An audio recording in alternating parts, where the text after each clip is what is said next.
Welcome to this season's final edition of Bowl Season Stories. I'm Nick Carparelli, the Executive Director of Bowl Season, and each week, different guests from the world of college football joined me to talk about current topics in the sport, as well as discuss what they remember most about their bowl game experiences. Today, we are joined by ESPN.com senior college football writer Heather Dinich, University of Utah wide receiver and All-American kick returner Britton Covey, and TaxAct Texas Bowl Executive Director David Fletcher. Today's show is brought to you by TaxAct, the official tax filing software of Bowl Season. Also joining me as she does each week is our on-air producer, Angela Lang. Angela, it was so good to see you this weekend. We spent a lot of time together in Indianapolis leading up to the national championship game, but we haven't spoken since the game kicked off. How about the energy in that building Monday night? The energy was fantastic. And I was deep in the Georgia section for a lot of the game. So maybe, I'm biased just based on where my seat was. But I felt like the Dogs really did bring the energy. The whole game was amazing. The ending, amazing. And really a great end to bowl season, Nick.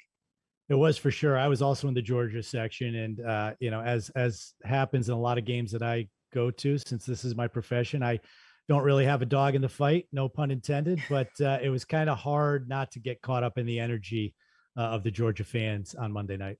Yeah, lots of energy and emotion in that game. And our next guest described it as a storybook season for the University of Georgia. I want to bring in Heather Dinich. She is a senior writer for ESPN.com covering national college football, including the playoffs. She was just there in Indy with us as well, also a studio analyst. Heather, it's great to have you on the show. Tell me about your time in Indy. Well, let me tell you, you're talking about the energy, and my seat's in the press box, obviously, with the reporters. And when the clock expired, I could feel the entire press box shake. And the assistants and the staff members for Georgia who were up in the box just thundered by us like a herd of just overgrown boys cheering and hell yeah, and get in the elevator. And it was just, you could just tell it was something special. And it was just very awesome to be a part of that. Well, Heather, thanks again for being on the show. Really looking forward to chatting with you and getting your perspective on this year's bowl season.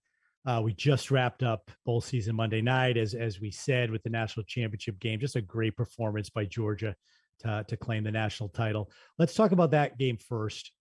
What was your favorite part about the game, and what do you think you'll remember most about it years down the road?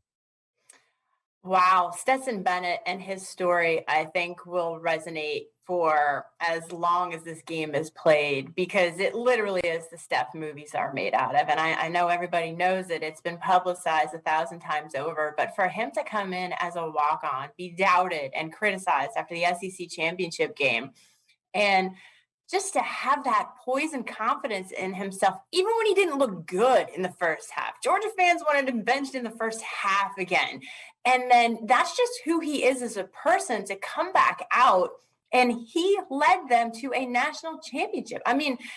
You can't make that stuff up. And so his story, I think, is what I will always remember. I will always remember his interviews with the media leading up to it, because for him to stand there and think about this, a college student telling us about why you don't need a smartphone and a flip phone will eliminate all of your distractions. I was just ready to toss every phone I have out the window after his press conference. He's just wise beyond his years, and he's what I'm always going to remember about this game.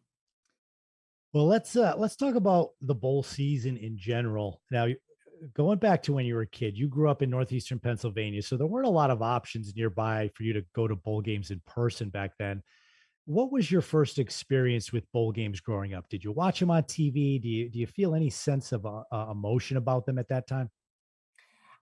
We've always, as a family, you said it, Pennsylvania, Steelers, Eagles, football. That's it, right? Penn State football is the closest, and Pitt from where I'm around. My grandfather loved Pitt. He loved the Eagles, but having football in our family, it's always been on the TV. And so bowl season, even though there wasn't a bowl nearby for us to go to, has always been a part of our just Christmas and holiday season. And it still is. It always is. And so I think that is one of the reasons why when I graduated from college, this is so silly, but one of my career goals was I want to cover a college football team that goes to a bowl game.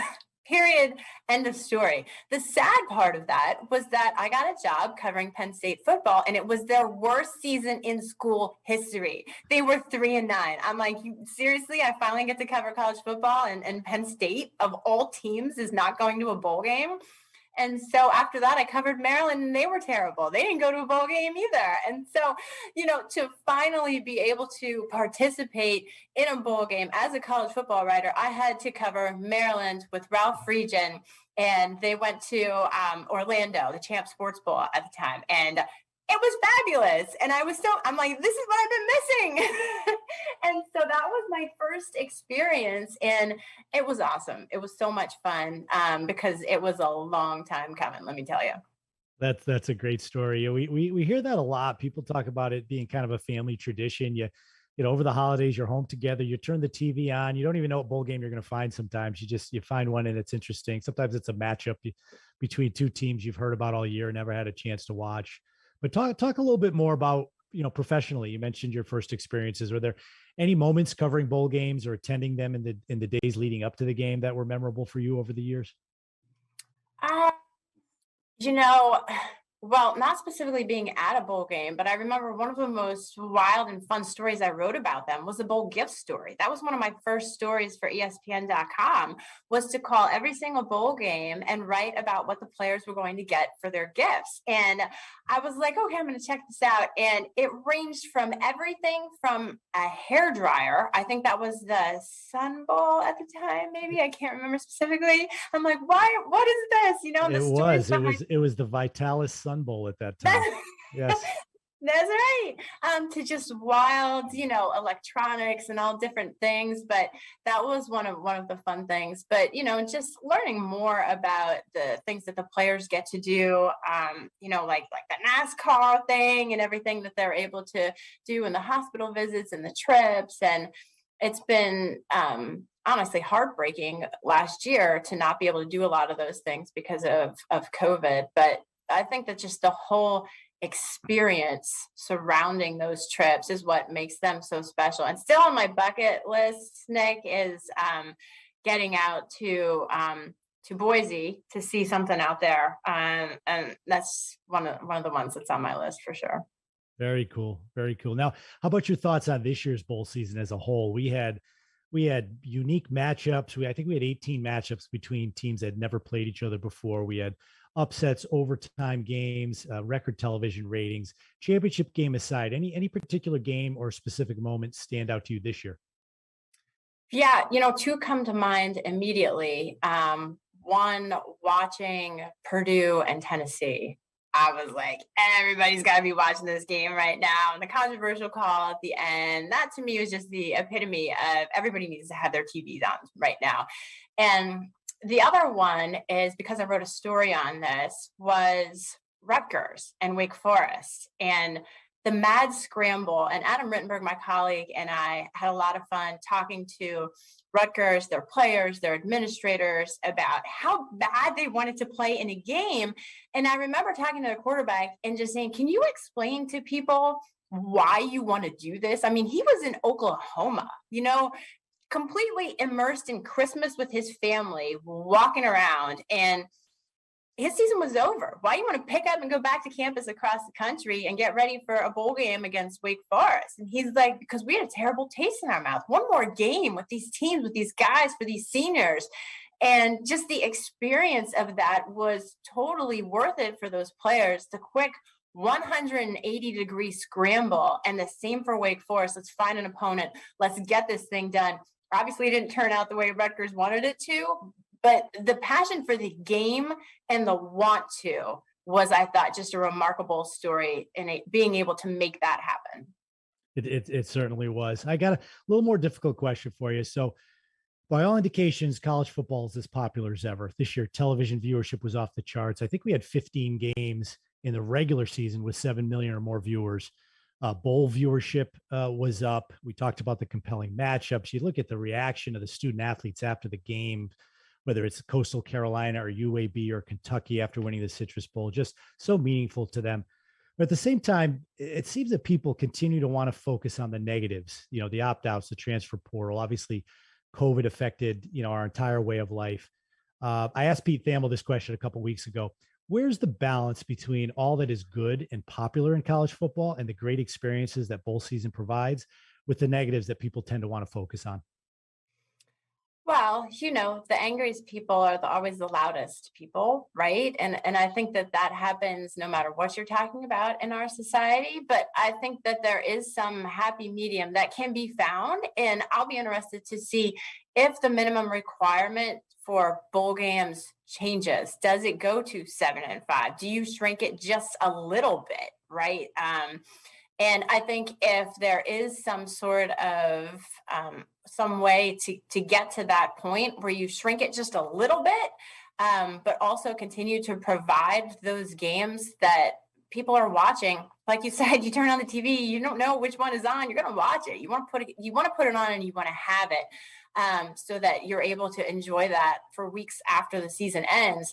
But I do think that there are some questions that have to be addressed on a larger scale about the opt-outs. And I think, Nick, that's part of the conversation as the commissioners continue to talk about college football playoff expansion. If it does go to a 12-team playoff, are there fewer players who say, well, I'm not in the semifinals, this 4-team playoff, so it doesn't mean as much. And there are far more players on the field who say, yes, it does mean as much, and I'm not going anywhere. That's still a minority, but it's also an issue that has to be talked about in a broader conversation amongst athletic administrators. I agree with you there. And I think the good news is they know it needs to be talked about. It will be discussed. We're hopeful that the bowl season and our executive committee will be a part of those discussions, because we've been a part of college football a long time, and we look forward to continuing that. What are you going to do with yourself now that the season is over? And do you care to make any early predictions for next year? Well, let me tell you something. Based on what I saw Ohio State do with so many players out, I want to say they had 27 scholarship players missing against Utah. I mean, holy cow, I've got Ohio State in my top 4 heading into next season. I think NC State's going to be surprisingly good. Look out for those guys. But of course, you've got the usual suspects up there. I'm curious to see what all of those giant coaching changes are going to do to the overall landscape of the big boys. What can Lincoln Riley do at USC and Brian Kelly at LSU, Marcus Freeman at Notre Dame? He's got, his bowl debut wasn't exactly as planned, I'm sure, for Irish fans. So we'll see, but my plans are to travel around the country as much as I can and talk to coaches and players. And I'm going to be in another CFP expansion meeting in a couple of weeks, apparently. So continuing to follow that story as well. Well, certainly a lot to follow. Good luck with all that, Heather. Thank you so much for being on the show. I really appreciate your time. Really appreciate all you do for the game of college football. You're such a great ambassador for the game and for women in sports. And we really appreciate you for that. Thanks. Thank you so much. Thanks for those kind words. And thank you both for having me on. We're going to take a short break and be right back with University of Utah wide receiver and All-American kick returner, Britton Covey. Stay with us. The forecast for this tax season? It's going to rain refunds, lots of refunds. File for less and get more with TaxAct, the official tax filing software of bowl season. Go to TaxAct.com to get started today.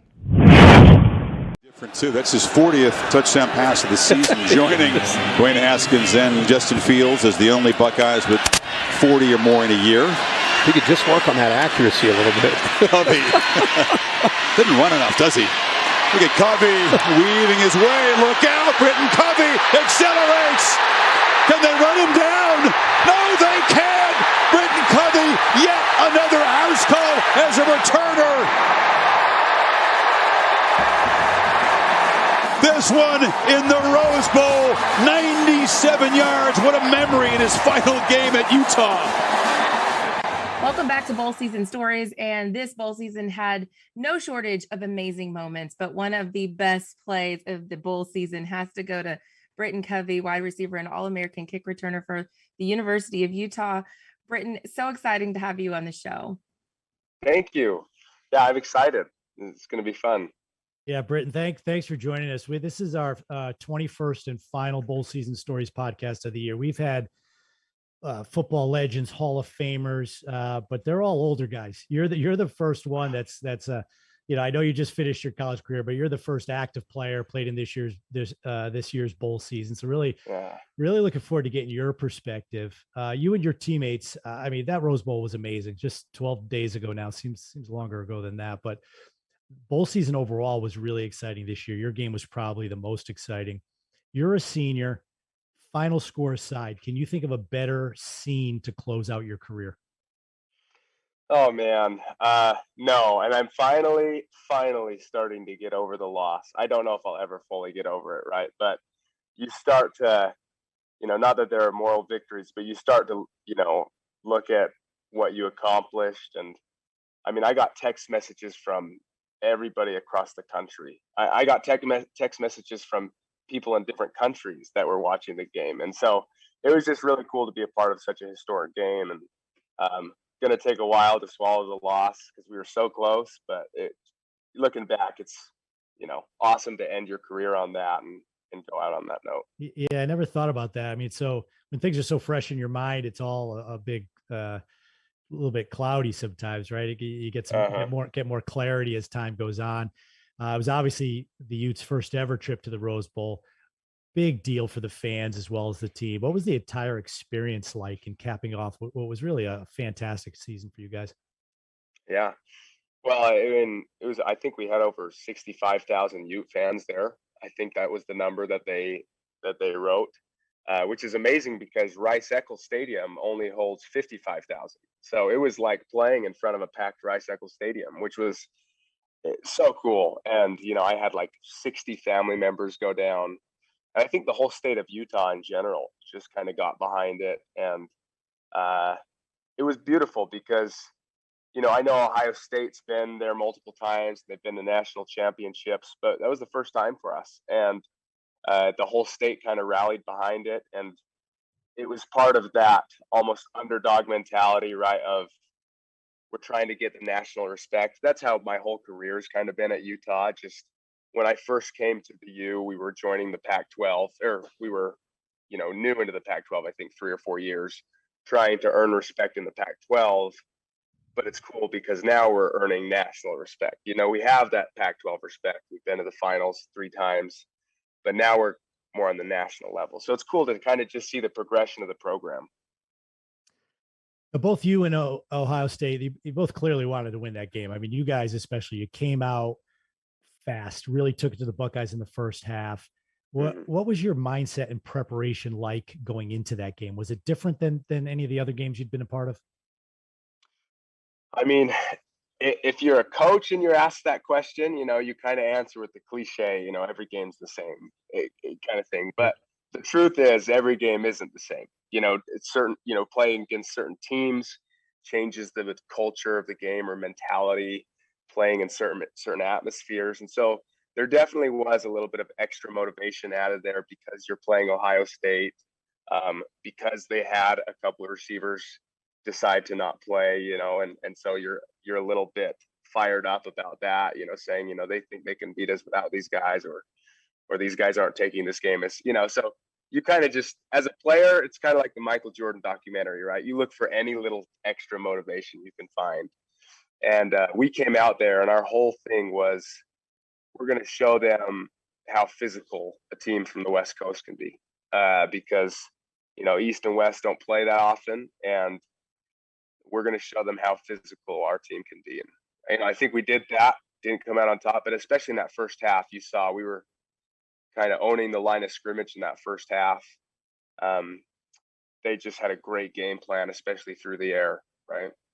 Yeah, I think you definitely accomplished that. You got their attention in the first half, maybe too much so that caused them to wake up a little bit more in the second half. Right.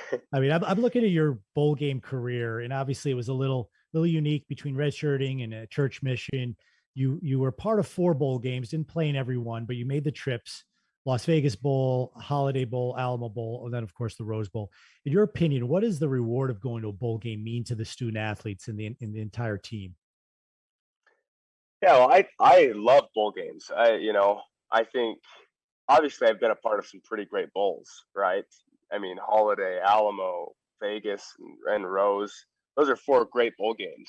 But I know there's a lot of things going around about what are bowl games nowadays and things like that. But as a player, I'd say the vast majority of players just love the experience of bowl games. I even got to bring my wife on this year's bowl game, which was the greatest thing of all time. I got to enjoy the festivities with her. But I've had some pretty great experiences, and each bowl game has its own unique kind of identity to it. And so I love bowl games, and I think the vast majority of players do. The only thing that players don't love is the practices leading up to bowl games. And I don't know if that's just because of Coach Whittingham. Coach Whittingham, it's snowing in Utah by December, and he has no mercy. He'll make the offense and defense practice right in a blizzard. And that's the only part that you don't love.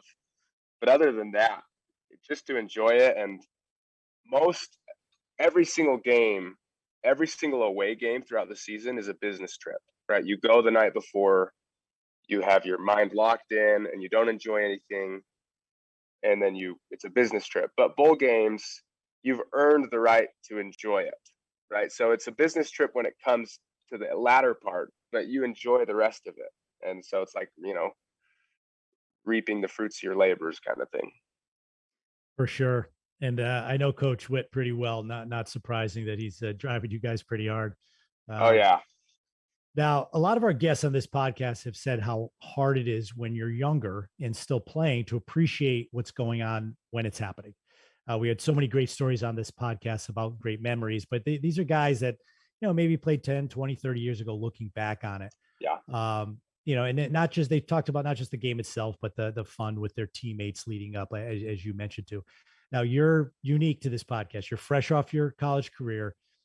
Do you think you were able to appreciate how special those moments were? And what are some of the memories from your bowl game experiences that you are certain that 20, 30 years from now, you'll remember for the rest of your life? Yeah. Well, I agree. See, I had a unique career in general, right? Started in 2015 and then went on my mission for the Church of Jesus Christ, Latter-day Saints, for 2 years. So when I came back from that mission, I came back with a whole different perspective because I came back to a whole new team, basically. And I had teammates from that 2015 season texting me those exact things you were saying, Nick. Just enjoy it. You have no idea how much you'll miss it. Like, you get out here and you have to work in a real job and all these things. Then after that season, my sophomore year, I tore my ACL and had to sit out a whole nother year. And so coming back with a whole added perspective after that, and then COVID. So I feel like I've been able to live in the moment and kind of have that paradigm that I feel like my past teammates have given me. And I think that's really important. I feel like my generation, and I don't know if it was always like this or if it's just because of the rise in social media and transfer portal or whatever it is. So many of my colleagues or teammates are so obsessed with going to the NFL that sometimes they don't enjoy college. And when they don't start right away as a freshman or a sophomore, they start to panic because their NFL dream doesn't, it might not pan out. And I totally understand that. But I also feel like having the dream of playing college football is something that you have to live in the moment. And so I just think that so many people are so obsessed with going to the NFL that they forget about, college it's like a glorified high school, because you're still with guys who, it's not just your full-time job. It's still fun and all those things. And I don't know how it is in the NFL, but I love college. And I think it's good when you can get that team buy into that mentality.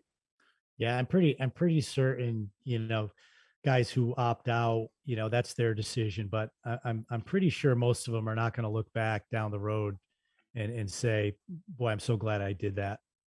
But I know there's a lot of guys that Right. look back and say, God, I'd give anything to play one more game with my friends. Right. And in the case of those Ohio State receivers, you understand because they're first round picks. So I totally get it, Yeah. So an interesting tidbit for our listeners, your grandfather, Stephen Covey, authored the bestseller, 7 Habits of Highly Effective People. I didn't put 2 and 2 together till we were researching this. I read that book a couple of times. Seems like a brilliant man. Regrettably, he passed away in 2012. Tell us, what was your grandfather like? And do you think having him around and the perspective he provided gave you some sort of advantages in your life? Yeah. Well, my grandfather was everything to me. And what was great, so he passed away when I was about 14. What was great was I knew him as the goofy grandpa, pull pranks on his grandkids type of guy. Just such a loving person. He really lived what he taught. But since he's passed away, and I've started to appreciate his work more, and he's left that legacy. I mean, I didn't read one of his books until after he passed away. But since then, I've read his books 2 or 3 times over, and I've gotten to know him in a way that I, couldn't appreciate when he was alive. And so it's just really cool. Everything that he taught has had a profound influence on me and just on who I try to be. He really was an amazing person.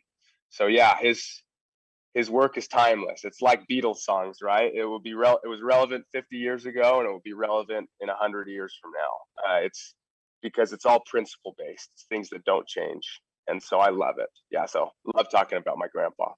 That's awesome. It certainly will remain relevant. It's one of the all-time bestsellers, but it's one of those books that's going to continue to sell over the years, and will probably continue to climb up those charts. So last question, what's next for you? What does the early part of 2022 have in store for Britton Covey? Yeah. Well, it's fun to end my career on the Rose Bowl and to play against Ohio State. If any Ohio State fans listening, shout out to you guys. So gracious. I loved playing against your team. So kind, and the fans were awesome. So fun to end my career on that. Now I'm just training for the NFL. I actually had another year of eligibility, believe it or not, but I chose to not take it because I'm already, getting up there in age. And just training right now and hoping that someone, takes a chance on me as a kind of return specialist / slot receiver. I think that role in the past 10 years has kind of gotten more prevalent in the NFL. I think we can all see you in that role for sure. Yeah. Or as a holder, even if I'm just a holder for field goals.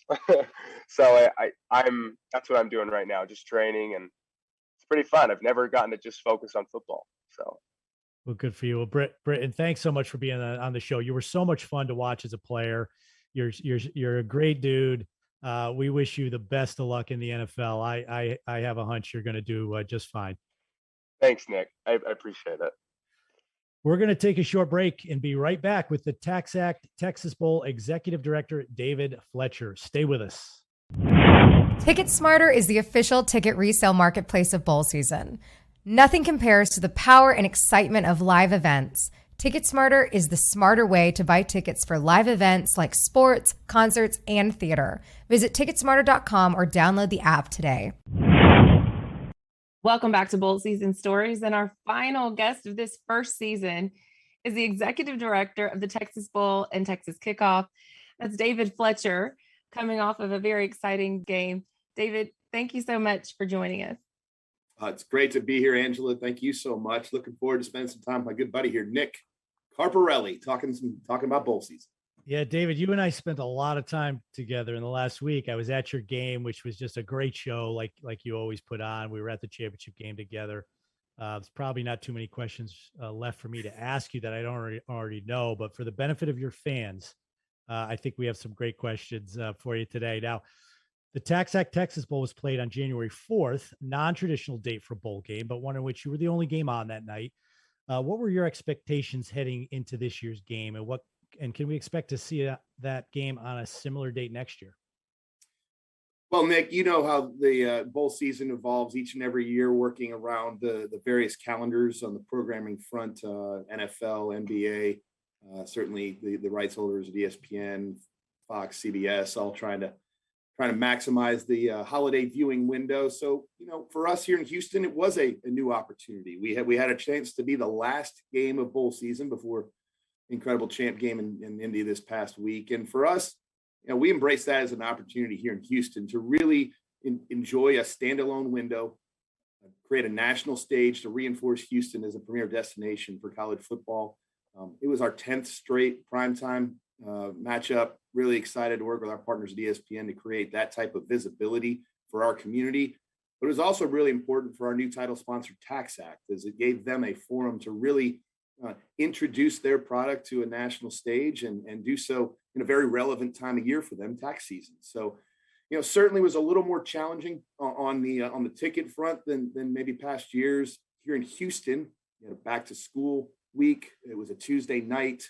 We were one of the games that was impacted last year by COVID, and our game was canceled last year. So we were still feeling the effects of that, and certainly everything that's going on in the environment now.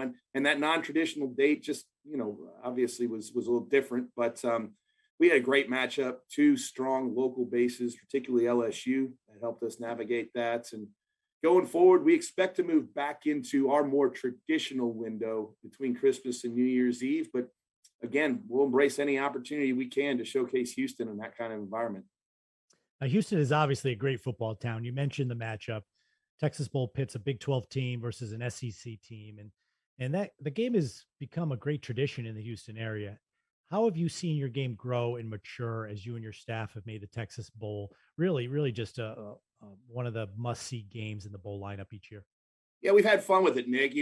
I've been very fortunate to spend my entire career in sports to this point. And this is my 13th season with the Houston Texans, our group at Lone Star Sports and Entertainment that manages the game, and a variety of other events in the Houston community has really, embraced the chance to have these two great elite conferences in our community each and every year. We've been able to build ancillary programming off of it with, you mentioned the Texas kickoff to start, and other college football events that we were able to host.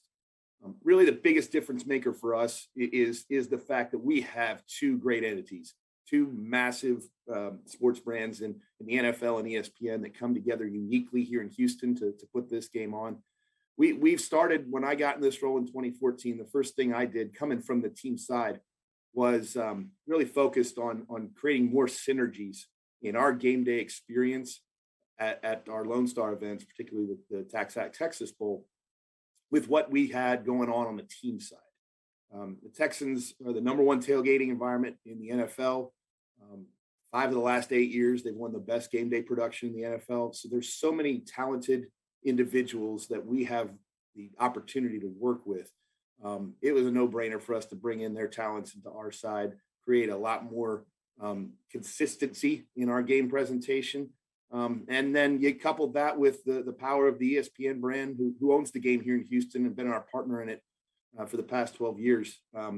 That's really helped elevate the brand of the game, the viewership, and the experience overall. And we've tried to lean in, Nick, to the idea that we're a challenger event. We're a challenger game. We're a challenger market. We're an up and coming event. For the last 5 seasons prior to this year, the winners of our game played in a New Year's Six Bowl the next year. So you've got teams that are on the way up. You've got a primetime window in a market that's really important to college football. And it's something that has been a great formula for success. I did tell Chris Kleiman, the Kansas State head coach, right after the game, I said, no pressure on you, Chris, but you know the stat, right? It's you got to hold up the tradition that we've started here. And he embraced it and gave me a great hug and said, we're on our way, my friend, we're on our way. So, all that's to say, we put Houston in a position to host major events consistently. And we're going to get to put that on stage, not only for the Texas kickoff and in the TaxAct Texas Bowl, but very excited that our group will be part of that 2024 national championship game here in Houston, which we've all been working towards for a long time. You make a good point about what the winner of your game has gone on to do the next year. We've heard a lot of people talk about bowl games kind of serving two purposes. Oftentimes they're a reward for a successful season, but they can also be, or simultaneously be, kind of a launching point for the following season. And we've certainly seen that with the winners of your game. Now, your background has been in sports marketing partnerships from media rights holders, Fortune 500 companies. With that, skill set behind you, what growth have you seen on the business side for the Texas Bowl since 2014 when you became the executive director? Yeah, I mentioned it a little bit earlier, Nick, but we really lean into 3 major components that have made the TaxAct Texas Bowl a huge success. And first and foremost, ESPN. ESPN is a tremendous partner. They bring legitimacy to what we were doing early on when and many of the listeners may not know, but you were a big reason why we even got back into the college bowl space. I'm proud of that. What's that? I'm very, very proud of that. Actually, Yep. I don't tell, not too many people know that, but makes me No, feel you good. weren't, but you helped our Big East partnership. We first relaunched the game and you know, we were just trying to figure things out as we went, and getting to ESPN here was incredible. And they've been great partners for us. You know, the second component that really was a game changer for us, we've had a really strong relationship with the Big 12. But bringing over the SEC as their conference partner on the other side, it was a game changer for this event. I mean, 2 elite conferences, geographically the most relevant, and you know, from our perspective, it's really helped the business of the game. Our attendance is up 15% since that partnership started. Our TV viewership is up 40%, and you know, in that time, we've been able to build the TaxAct Texas Bowl into one of the biggest bowl season events in the country, and have a really good opportunity to continue to do that because of the third thing, which is embracing our love for football in this community. I mean, this is one of the most football crazed parts of the world. It's a really important market, not only for recruiting, which is fairly obvious and known on the college football space, but for alumni relations. And the love of football in Houston is strong. We are an NFL team, so we are able to leverage those synergies I mentioned earlier, but we've leaned into that, and we've really been fortunate enough that the community here has bought into what we're doing, which is bringing big time events to Houston on an annual basis. And our strong local ticket base of over 35,000 is something that helps us create the atmosphere and create the energy that we all want to see at these events. Now, you mentioned TaxAct earlier. They were a new title sponsor this year. What does the relationship with them mean to the Texas Bowl in helping reach your goals as you continue to grow your brand? Yeah, you know, look, title sponsors are the lifeblood of this business, and we have a fantastic one in TaxAct, the official tax preparation software bowl season. You know, and also just really an important Texas company that we couldn't be more thrilled to have on our team. You and I have talked to Curtis Campbell, the president and CEO, and I mentioned it earlier. They're very much a challenger brand in a space with long-standing dominant players trying to make a name for themselves. We're very like-minded in that approach, and it's been something that right out of the gate immediately paid dividends, not only in the planning process, but just relationally as we're trying to figure out, you know, how we can continue to build value for them and grow our game and our events here. They've been as good as it gets, and you know, we just, you know, we have to continue to find ways to create opportunities to deliver value for them and then some. But I really love the team we have around us. Can't thank them enough for their support of college football and bowl season and our event here in Houston. And we've got a lot more big things ahead with them. For sure. And as we all know, they're great partners to bowl season as well. Really excited about the new partnerships, new friendship that we've made with those guys, and looking forward to this being a long partnership.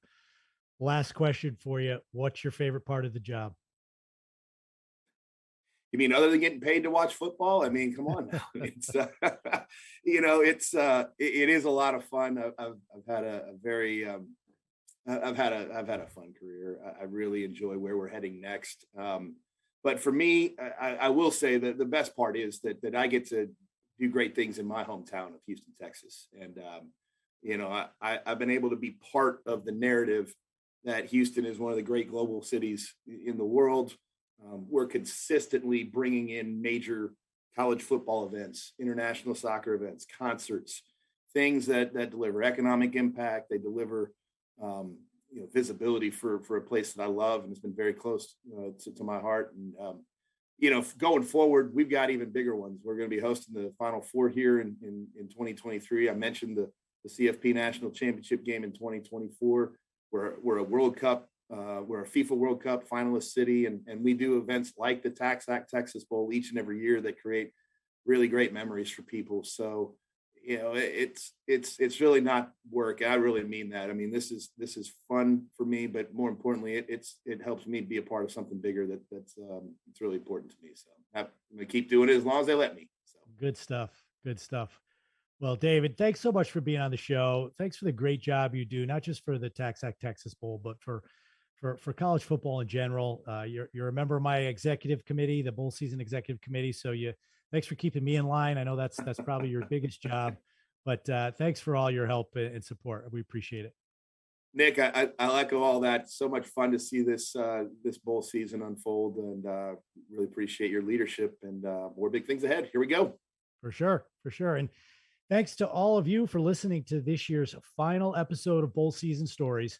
And thanks for joining us all season long. We had so many great guests this year, reliving their bowl season memories. Please look back and listen to any episodes you've missed.